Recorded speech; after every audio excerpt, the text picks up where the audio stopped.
There are three really common running technique errors that I've discovered over the last sort of 20 years helping injured runners and runners who want to improve their technique.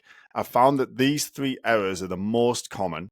And I've also found that in the process of working on them, trying to get runners to run in a different way, there's three drills that I keep coming back to time and time and time again that help fix these issues. And they work, I would say, 90% of the time. For sort of 90% of the runners I try them with, they work to fix the issue at hand. And also because these issues are so common, I end up using them most of the time. So what I thought would be useful is to share these three technique drills with you so that you can start practicing them, because chances are they are going to help improve your performance in terms of reducing injury risk and increasing running economy, which would therefore help improve running performance.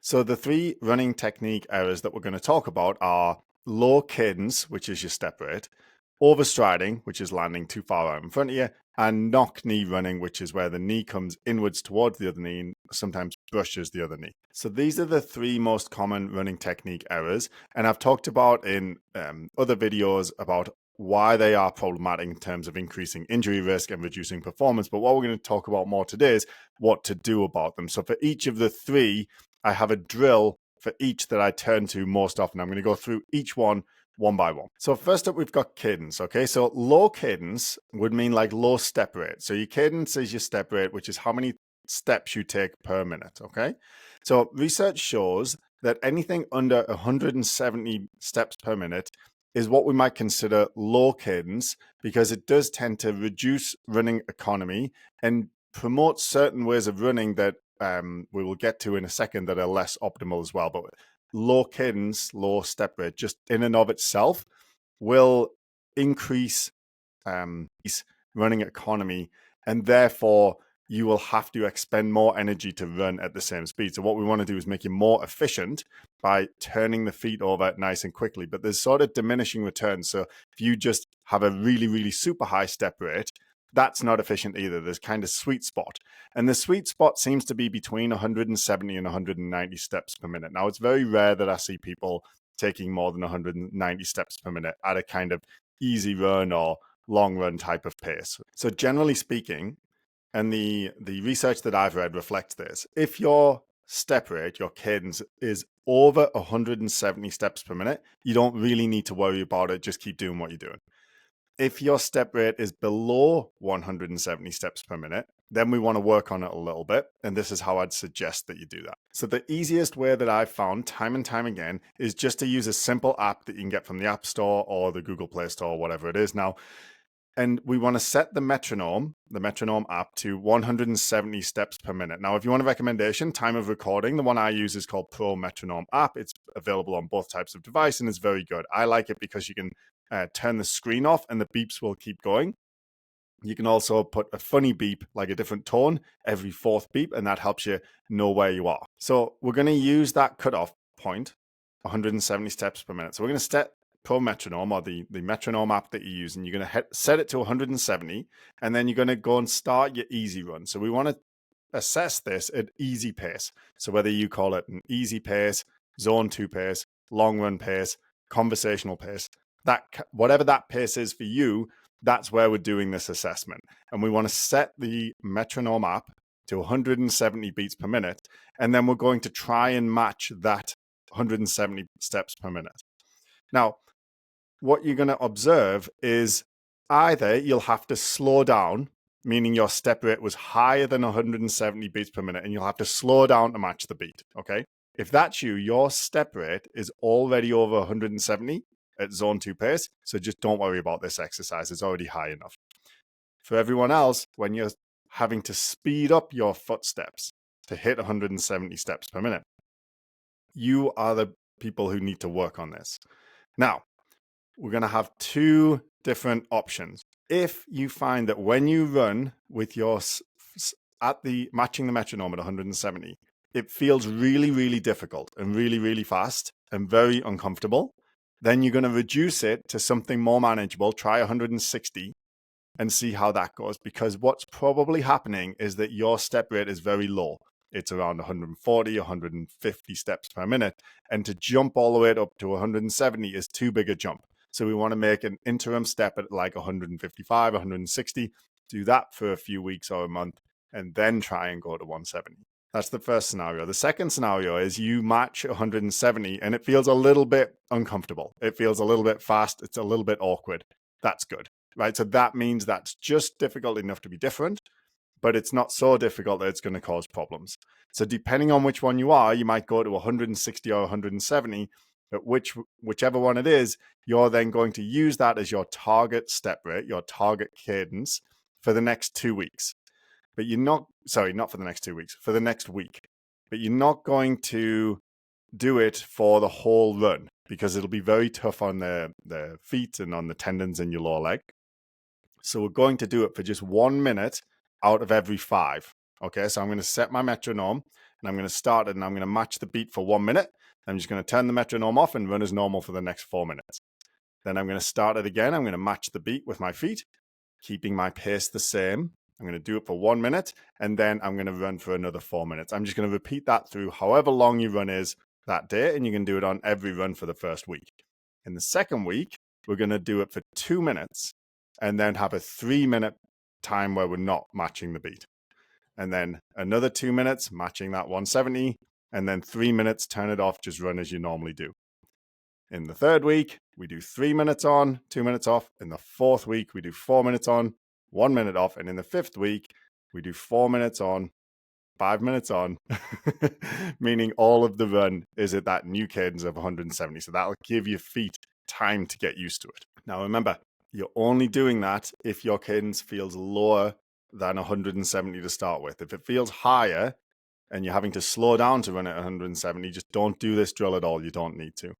Now, you may be wondering, what about the cadence metrics on your watch, right? A lot of people have that, whether you have a Garmin, Sunto, Polar, Apple Watch. A lot of them will tell you your cadence, your step rate in real time. If so, just use that. You don't need to do this thing with the metronome. Although I would say that having the beats as a target is a good way to modify your cadence to try and hit that 170. And then you use the measurement on your watch so you can see what it is. You use that to tell you what you're actually doing. So that's cadence. That's our first drill. We're going to try and get our running cadence up if it's below 170. The next drill is going to be for overstriding. So overstriding is when you land with your foot too far out in front of your center of mass or in front of your body, okay? It's reaching out too far with the foot, and that causes two problems. The first is that when you reach out really far in front of you, you increase the braking force because the foot's out in front of you. You have to then get past the foot before you can push. That means that you're essentially running with the brakes on, which means that your running economy is worse. You're going to be expending more energy to go at the same speed, which isn't very efficient. So we want to try and land underneath your body as much as we can. So we want to minimize overstriding in order to improve running efficiency. The other problem that it poses is if you imagine reaching out with your foot quite far in front of you when you're running, it makes you land with a straighter knee. This is particularly problematic if you have knee pain, runner's knee, ITB pain, anything like that, because it's going to increase stress at the knee because the knee's too straight. Imagine jumping up in the air and landing with your knees straight, right? The stress is going to be higher if that knee isn't a little bit more flexed. The knee will flex a bit more if we wait to land until your foot's more underneath you. So in both instances, we want to land with the foot more underneath us to reduce overstriding. So a little while back, quite a while now actually, I discovered a little hack. You can't overstride. You always land under your center of mass when you're running on the spot. The problems only arise when you start to move forward. So what we want to do is use that as a little hack to get us to stop overstriding. So we're going to run on the spot. I call this the slow speed up drill. So we're just going to run on the spot and you'll notice your feet are landing directly under your center of mass, directly under your body. Then you're going to lean forward just a smidge and start running really, really slowly, like as slow as you can move. You want to be, it wants to be like 0.0001 miles per hour, right? Like the slowest you can run forward, you're essentially running on the spot, but just drifting forwards just a little bit. Then you're going to speed up just a little bit, but you're going to keep landing under your center of mass. Then you're going to speed up just a little bit more. So you're still running very slowly, but you're still focusing on landing under your center of mass the way you have been since you started. Speed up a little bit more, keep focusing on landing under your center of mass. Keep speeding up until you reach that easy run pace, okay, that zone 2 pace, the long run pace. Then just hold that for a minute and practice landing under your center of mass and underneath your body the same way you have been since the start. Then stop and then start again. And you can do that again 5 times for each run. So it's good to do at the start of the run. You can do it in the middle of the run. It doesn't matter. You do the slow speed up. So again, if you're out on a run right now listening to this, you can practice now. So just stop for a sec and start to run on the spot. You'll notice your feet are landing directly under your body. You're going to move forward very slowly, very, very slowly. Keep landing underneath you. Move forward a little bit faster. Keep your feet landing underneath you. A little bit faster. Keep your feet landing underneath you. A little bit faster. Keep your feet landing underneath you. By now, you should be starting to reach that easy run pace a little bit, more like a jog kind of pace. A little bit faster. Keep focusing on keeping those feet underneath you. And then hold this pace for a minute. And then you would stop, take a little break, and do it again. Okay, so 5 times you're going to do that. And we want to do that slow speed up drill. To reduce overstriding, we're going to do 5 reps of it every run for the first 2 weeks. And then we're going to continue to do it once a week. So you just pick a run, let's say your long run, so whatever that is on the Sunday or Saturday. Whenever you do your longest run of the week, you're always going to do this little slow speed up drill, either at the beginning or somewhere in the middle. Okay, and that's going to help you optimize your biomechanics and retain that running efficiency, because you're no longer reaching out in front of you, you're landing underneath your center of mass. Okay, and the final running technique error that we want to address is knock knee running. Now, this one I would say is the least common. It's the least well associated with running injuries, and it is often fixed by the first 2 drills. So what I would usually do in the clinic when I would do a running technique analysis with a runner, I'd give them one of those first 2 drills or both of them, right? So I would increase their cadence and I would get them doing the slow speed up drill to reduce overstriding. That was a super, super common prescription for me. After a couple of weeks, they came back, right? And they were no longer overstriding, and their cadence, their step rate had increased, because we would do the videos again, have another look, and they were still having the knees knock. Then we would do this drill, okay? So most of the time, the first 2 drills are going to take care of almost everything. And this is just in certain circumstances where it doesn't. Now, what's knock knee running? So when you look at someone from behind, and you'll see the videos in the description, the knee moves inwards towards the other knee, and sometimes it brushes the other knee as they pass, right? You'll know if you do this if you get little bruises on the inside of your knees, okay? So knock knee running, the movements that go into producing that, I discuss more in the video on what is good running form. So I'm not going to go through it again here, but essentially if the knee's moving inwards like that too far, then that predisposes us, particularly female runners in the research, have a little bit more risk of certain running injuries. It puts a bit more stress on the knee particularly. So we want to try and minimize that. So knock knee running is the problem. And the drill we're going to use is pogo jumps with the band around the knees. So this is the only one that you need equipment for. And I tried loads of other exercises that didn't have equipment, loads of other drills and cues and stuff for this particular running technique error. And this was by far the best one. It worked the best. So this is the one I'm giving you, even though you have to use a band. So all you need is a resistance band, and ideally one of those that's a complete ring, right? So it's not like a strip that you would have to tie into a ring. You just buy them as like a ring that you would wrap around your legs. It doesn't matter what color it is or what resistance it is, as long as it feels comfortable, because the ring, the resistance band in this drill just provides a bit of biofeedback.